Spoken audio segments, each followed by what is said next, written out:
तो स्वागत है आपका CP31 सीट के हिंदी सॉल्यूशन में। चलते हैं 1000 rated 16th question, red versus blue. तो team red and team blue competed in a competitive FPS. Their match was streamed around the world. They played a series of N matches. In the end, it turned out Team Red won R times and Team Blue won B times. Team Blue was less skilled than Team Red, so B was strictly less than R. You missed the stream since you overslept, but you think that the match must have been neck and neck since so many people watched it. So you imagine a string of length n where the ith character denotes who won the ith match. It is R if team red won, or B if team blue won. You imagine the string was such that the maximum number of times a team won in a row was as small as possible. For example, in the series of matches RB, Team Red won 3 times in a row, which is the maximum. You must find a string satisfy the above conditions. If there are multiple answers, print any. ठीक है, तो question में क्या पूछ रहे हैं? Question में क्या हो रहा है? हमको एक स्ट्रिंग दिया होगा, ठीक है। मतलब क्वेश्चन में क्या दिया होगा? हमको दिया होगा एन, आर और बी, ठीक है। हमको दिया होगा एन, हमको दिया होगा आर और हमको दिया होगा बी। एन क्या है? एन है वो स्ट्रिंग का लेंथ है, ठीक है। ये जो स्ट्रिंग है वो सिर्फ दो कैरेक्टर से बना है। इस स्ट्रिंग में या तो आर होगा या तो बी होगा, ठीक है। स्ट्रिंग में या तो आर होगा या तो बी होगा, ठीक है।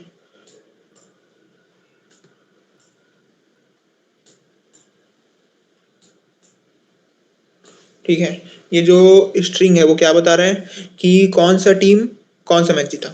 यानी जो फर्स्ट मैच है उसको रेड टीम जीता, दूसरा मैच को ब्लू टीम जीता, तीसरा टीम को रेड टीम जीता, ठीक है। अब आर क्या है कि आर जो टीम रेड है वो कितना टोटल मैच जीता, तो 1 2 3 4, ठीक है। रेड टीम 4 मैच जीता और बी कितना मैच जीता? ब्लू टीम जीता 1 2 3 4, ठीक है। तो क्वेश्चन में बोला है कि जो ब्लू टीम है वो रेड टीम से कमजोर है, यानी जो बी है वो स्ट्रिक्टली लेस देन आर होना चाहिए, ठीक है। तो बराबर नहीं हो सकता दोनों, ठीक है। तो एक बी को कम कर लेते हैं, तो यहाँ पर बी है वो 3 है, ठीक है। यानी बी है वो 3 मैच जीता, ठीक है। तो ये सब दिया होगा हमको और हमें क्वेश्चन में बोलेगा कि एक ऐसा स्ट्रिंग फाइंड करो जिसमें जो मैक्सिमम है, ठीक है, मैक्सिमम नंबर ऑफ टाइम जो टीम जीता है उसको मिनिमाइज किया जा सके, ठीक है। लगातार आने वाले कैरेक्टर को, ठीक है, हमें मिनिमाइज करना है, ठीक है। तो इसका क्या मतलब है? लगातार आने वाले कैरेक्टर को मिनिमाइज करना है, यानी कहना चाह रहा है कि कम से कम कैरेक्टर एक साथ लगातार आए। जैसे अगर मैं बोलता हूँ यहाँ पर, ठीक है, R B R R R R B और आर, ठीक है। इसमें क्या हो रहा है? इसमें आर का वैल्यू क्या है? 1 2 3 4 5 6, ठीक है। आर का वैल्यू है 6 और बी का वैल्यू है 2। तो इसमें लगातार कोई कैरेक्टर जो है वो 4 बना रहा है, ठीक है। और हम मैं एक और स्ट्रिंग लिखता हूँ, ठीक है, R B R R R B R R, ठीक है। तो इसमें कोई भी कैरेक्टर कितना बार आ रहा है, मैक्सिमम 3 बार, ठीक है। अब एक और कैरेक्टर लिखता हूँ, ठीक है। तो इसमें R R B R R B R R, ठीक है। तो इसमें मैक्सिमम कितने बार आ रहे हैं, 2 बार, ठीक है। तो यहाँ पर हम देख सकते हैं कि यहाँ पर जो आर है वो लगातार 4 बार आ रहा है, ठीक है। यहाँ पर जो आर है वो लगातार 3 बार आ रहा है, यहाँ पर जो आर है वो लगातार 2 बार आ रहा है। यानी कहने का मतलब है कि कोई भी कैरेक्टर लगातार ज्यादा बार नहीं आना चाहिए, ठीक है। जितना कम हो सके उतना कम करना है। जैसे पहले यहाँ पर एक ही कैरेक्टर लगातार 4 बार आ रहा था, हम इसको कम किए तो क्या हो गया, एक ही कैरेक्टर अब लगातार सिर्फ 3 बार आ रहा है। अब यहाँ पर क्या किए, एक ही कैरेक्टर लगातार सिर्फ 2 बार आ रहा है। यानी जो कैरेक्टर लगातार आ रहा है बार बार, ठीक है, हम चाहते हैं कि एक ही कैरेक्टर लगातार एक साथ ना आए, ठीक है, मतलब कम आए, एक ही कैरेक्टर ज्यादा बार रिपीट ना हो,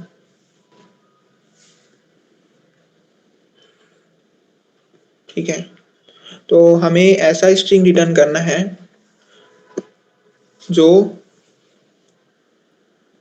जिसमें लगातार आने वाले कैरेक्टर्स का संख्या कम हो। तो ये वाला जो है वो आंसर है, ठीक है, क्योंकि इसमें सबसे कम बार रिपीट हो रहा है, ठीक है। यहाँ पर सिर्फ 2 ही बार रिपीट हो रहा है एक कैरेक्टर, ठीक है, 2 बार से ज्यादा और कोई रिपीट नहीं हो रहा है। यहाँ पर क्या हो रहा है, लगातार 3 बार, यहाँ पर लगातार 4 बार, तो इसलिए ये वाला आंसर है, क्योंकि इसमें सबसे कम है, ठीक है। कोई कैरेक्टर यहाँ पर सबसे कम बार रिपीट हो रहा है एक साथ, ठीक है, कॉन्सिक्यूटिव। तो ये हो गया क्वेश्चन। अब चलते हैं इसके टाइम कॉम्प्लेक्सिटी में। तो टाइम लिमिट पर टेस्ट है 1 सेकेंड, ठीक है। तो एक टेस्ट के लिए हमें दिया है 10 पावर 8 ऑपरेशन, ठीक है। इसके लिए हमें दिया है 10 पावर 8 ऑपरेशन, और जो n का वैल्यू है वो मैक्सिमम हो सकता है 100, ठीक है, और t का वैल्यू भी दिया है। तो एक टेस्ट के अंदर है 1000 टेस्ट केसेस, ठीक है। तो एक टेस्ट का केस का हो गया 10 पावर 5 ऑपरेशन, यानी एक टेस्ट केस में हम मैक्सिमम 10 पावर 5 ऑपरेशन परफॉर्म कर सकते हैं। और n का वैल्यू कितना है, n का वैल्यू है 100, ठीक है। तो यहाँ पर हम बना सकते हैं ओ n का सॉल्यूशन, ठीक है, ये 3 है ना। ओ एन का सॉल्यूशन हम यहाँ पर बना सकते हैं ओ एन लॉग एन का सॉल्यूशन, ठीक है। और अगर हम ओ एन स्क्वायर का बनाने जाएंगे तो वो क्या होगा, 10 पावर 4 हो जाएगा, यानी 10 पावर 3 से ज्यादा, तो ये वाला सॉल्यूशन नहीं चलेगा, ठीक है। कोशिश करना है कि हम इतने में बना ले सॉल्यूशन, ओ वन से लेकर ओ एन तक, ठीक है। तो क्या करेंगे इसमें, ठीक है, ऐसा क्या किया जाए कि लगातार आने वाले कैरेक्टर की संख्या को कम से कम कर दिया जाए, ठीक है। ऐसा क्या किया जाए कि लगातार आने वाले कैरेक्टर की संख्या को कम से कम रखा जाए।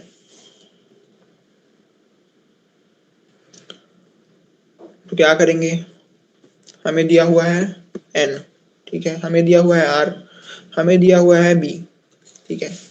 हमें पता है कि टोटल n मैचेस होंगे, हमें पता है कि रेड टीम है टोटल r मैचेस जीतेगी, और हमें पता है कि जो ब्लू टीम है वो मैक्सिमम बी मैचेस, मतलब जो ब्लू टीम है वो एग्जैक्टली बी मैचेस जीतेगी। और हमें रिटर्न करना है एक ऐसा स्ट्रिंग जिसमें लगातार आने वाले कैरेक्टर्स की संख्या कम से कम हो। तो क्या किया जाए, ठीक है। तो एक इसके लिए एग्जांपल लेते हैं कि मान लेते हैं कि हमारे पास जो r है वो 5 है, ठीक है, और जो b है वो 1 है, ठीक है। यानी कुछ ऐसा है कि जो रेड टीम 5 बार जीती है और ब्लू टीम 1 बार जीती है। तो हम क्या स्ट्रिंग बना सकते हैं, एक स्ट्रिंग ये बन सकता है, ठीक है, 1 2 3 4 5 6 हो गया विराट उधर, ठीक है, ये एक स्ट्रिंग बन सकता है। लेकिन इसमें लगातार कितने बार आ रहा है, 5 बार, ठीक है, एक ही नंबर, एक ही कैरेक्टर बार लगातार 5 बार आ गया इसमें। बी को थोड़ा इस तरफ किया जाए तो बी आर, तो इसमें लगातार 4 बार आ गया, ठीक है। अब अगर इसको और थोड़ा इधर किया जाए तो क्या हुआ, लगातार 3 बार आ गया, ठीक है। यानी कहने का मतलब है कि जो बी है, ठीक है, हम क्या करेंगे, स्ट्रिंग को 2 भाग में बांटेंगे, ठीक है। जब हम स्ट्रिंग को 2 बराबर भाग में बांटेंगे तो कोई भी कैरेक्टर जो है वो ज्यादा बार रिपीट नहीं होगा। जैसे यहाँ पर, ठीक है, तो फिर मैं क्या बोल रहा था कि अगर हम स्ट्रिंग को 2 इक्वल पार्ट्स में बांटते हैं तो दोनों तरफ सेम सेम होगा, ठीक है। मतलब जो दोनों पार्ट्स हैं उनका लेंथ है वो इक्वल होगा, ठीक है, जो ना ही किसी तरफ ज्यादा होगा ना ही किसी तरफ कम होगा, ठीक है। तो ये मोस्ट ऑप्टिमल होगा। जैसे यहाँ पर बी का वैल्यू क्या था, 1 था, ठीक है, इसलिए हम इसको 2 पार्ट में बांट दिए, ठीक है। कौन से 2 पार्ट, एक इधर वाला और एक इधर वाला, ठीक है। हम इसको क्या किए, 2 पार्ट में बांट दिए,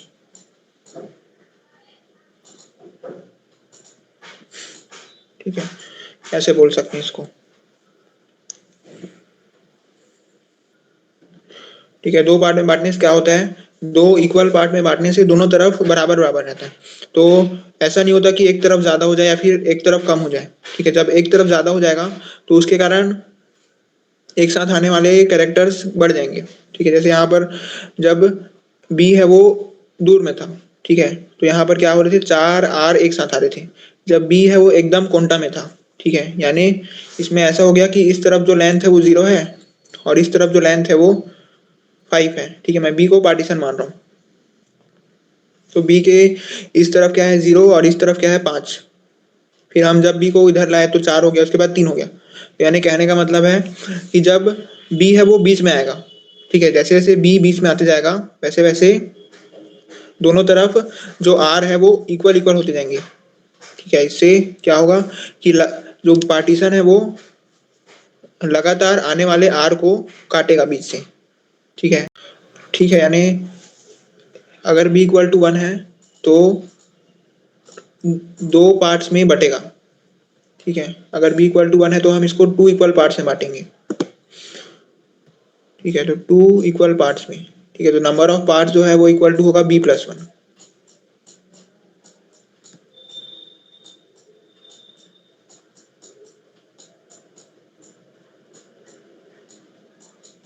ठीक है। अब देखो क्या है कि मैं मान रहा हूं कि जो बी है वो एक पार्टीशन की तरह एक्ट करेगा। जैसे यहाँ पर जो बी है वो एक पार्टीशन की तरह एक्ट किया करके हम इसको 2 भाग में बांटे, ठीक है। मतलब अगर मान लो एक पार्टीशन है, ठीक है, एक पार्टीशन है तो वो किसी भी एरे को, ठीक है, कितने पार्ट में बांट सकता है, 2 पार्ट में। अगर पार्टीशन 2 है तो मैक्सिमम 3 भाग में बढ़ सकता है वो। अगर पार्टीशन 3 है तो मैक्सिमम 4 पार्ट में बढ़ सकता है वो, ठीक है। तो इसलिए number of parts equal to क्या है, b+1, यानी पार्टीशन +1।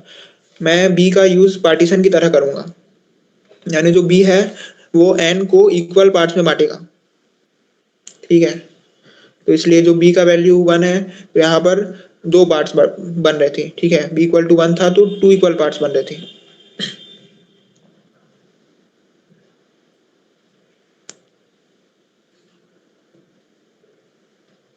ठीक है। तो ले लेते हैं एक एग्जांपल कि n इक्वल टू 20 है, ठीक है, और b का वैल्यू दिया हुआ है 4, यानी कितने कितने पार्टीशंस है अपने पास? 4 पार्टीशंस हैं। तो 4 पार्टीशंस की मदद से हम जो एरे है उसको 5 भाग में बांट सकते हैं, ठीक है। तो कितने पार्ट्स बनेंगे? 5।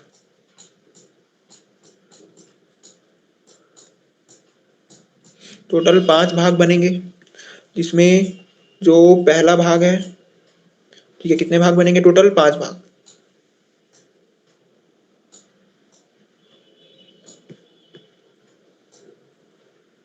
और हर एक का साइज क्या होगा? 4।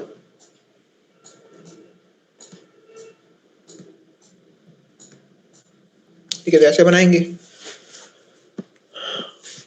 अब जो b है, ठीक है, n का वैल्यू 20 है, तो 4 पंचे 20, तो 5 भाग में बांट दिया हम लोग n को, और हर पार्ट जो है उसमें 4 एलिमेंट्स हैं।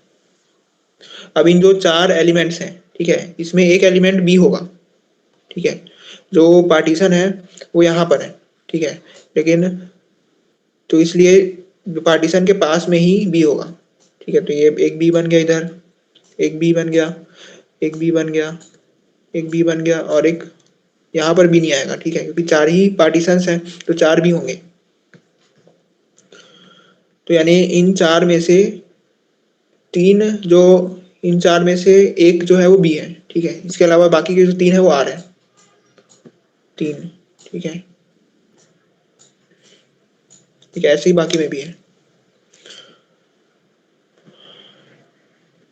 अब मान लो इस केस में तो हमारे पास सिर्फ जो n का वैल्यू था वो b से डिविजिबल था, ठीक है, जो n का वैल्यू 20 है वो 5 से डिविजिबल था। यही n का वैल्यू अगर 21 होता या फिर 22 होता तो क्या होता? और 22/5 करेंगे तो पॉइंट में आएगा वैल्यू, ठीक है। तो हम क्या करेंगे? 21 को 5 से डिवाइड करेंगे तो क्या आएगा? 4 आएगा, ठीक है। C++ वाला डिवाइड है ये। तो यानी हम 5 पार्ट्स बनाएंगे और हर एक पार्ट में 4 एलिमेंट होंगे, ठीक है। क्या होगा? हम 5 पार्ट बनाएंगे और हर एक में 4 एलिमेंट होगा, ठीक है। ये पहला पार्ट, ये दूसरा पार्ट, ये तीसरा पार्ट, ये चौथा पार्ट और ये पांचवा पार्ट, ठीक है। तो हर एक में क्या होगा? 4-4 एलिमेंट्स होंगे, ठीक है। लेकिन ये कितना हुआ? 20 हुआ, लेकिन हमको n का वैल्यू दिया है 22, तो 22 एलिमेंट्स होने चाहिए। तो बाकी के जो 2 एलिमेंट्स बचे उनको कहाँ डालेंगे? अगर इन दोनों एलिमेंट्स को किसी एक पार्ट में ही डाल दिया गया तो वो क्या होगा? वो ज़्यादा इंक्रीज होगा। तो हमको क्या करना है? ऑप्टिमल करना है, यानी हम जो 2 है उसको भी बांटेंगे, ठीक है, जो 2 एक्स्ट्रा एलिमेंट बचे उसको भी बांटेंगे। तो क्या करेंगे? एक एलिमेंट को इसमें डाल देंगे तो ये 5 हो जाएगा, एक एलिमेंट को इसमें डाल देंगे ये भी 5 हो जाएगा, ठीक है। यानी मैक्सिमम जो आ रहा है वो 5 आ रहा है, ठीक है।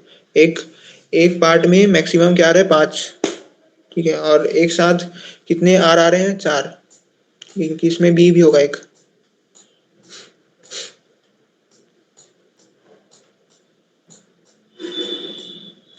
ठीक है। तो यही करना है हमको। इसका कोड देख लेते हैं, ठीक है। तो हम क्या करेंगे? हमें जो भी n का वैल्यू दिया होगा और हमें जो b का वैल्यू दिया होगा, ठीक है, हम क्या करेंगे?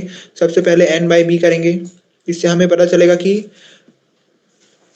हर एक पार्ट में कितने एलिमेंट्स होंगे, ठीक है। सबसे पहले नहीं, सबसे पहले क्या करेंगे? सबसे पहले हम निकालेंगे नंबर ऑफ पार्ट्स, ठीक है। तो नंबर ऑफ पार्ट्स निकालने के लिए करेंगे b+1, ठीक है।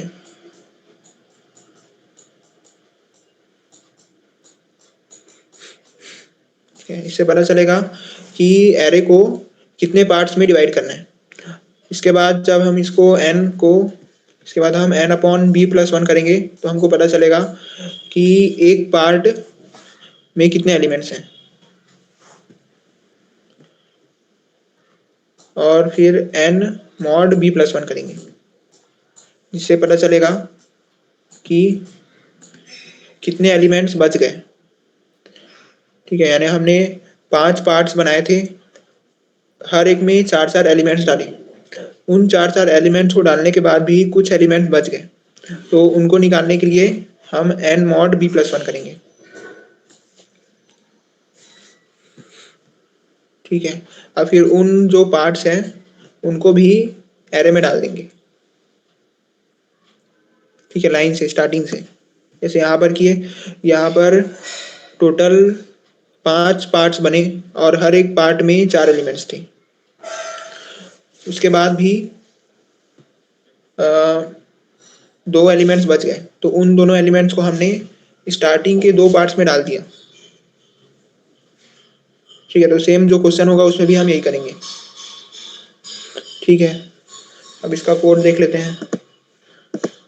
तो ये रहा इसका कोड। मैं क्या किया, एक स्ट्रिंग बनाया और उसको पूरा r से इनिशियलाइज कर दिया। ठीक है, यानी यहाँ पर जो हमारा n है उसका वैल्यू क्या है, 22। तो हमने एक 22 साइज का स्ट्रिंग बनाया। ठीक है, और सबको r से इनिशियलाइज कर दिया। ठीक है, और मैं क्या चेक कर रहा हूँ, और हम निकाले एक पार्ट साइज और दूसरा रिमाइंडर। अब मैं लूप चलाऊंगा। ठीक है, जिससे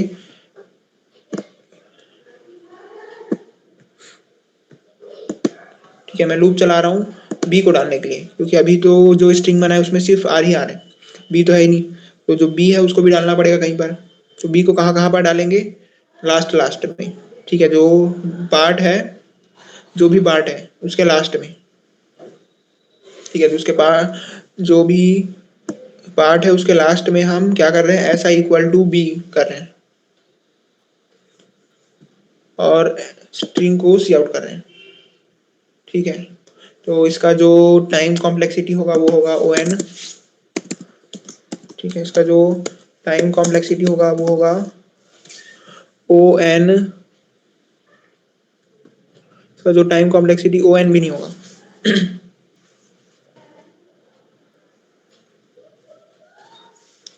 इसका टाइम कॉम्प्लेक्सिटी होगा n अपॉन मतलब जितने पार्टीशंस बने हैं उतने। ठीक है, तो क्या होगा, b+1। ठीक है, और जो स्पेस कॉम्प्लेक्सिटी होगा वो होगा ON। ठीक है, तो मैं क्या कर रहा हूँ, ये जो मैं R करके बनाया हूँ, ठीक है, इसी को ले लेते हैं कि मैं सबसे पहले पूरे स्ट्रिंग को R से इनिशियलाइज कर दिया। ठीक है,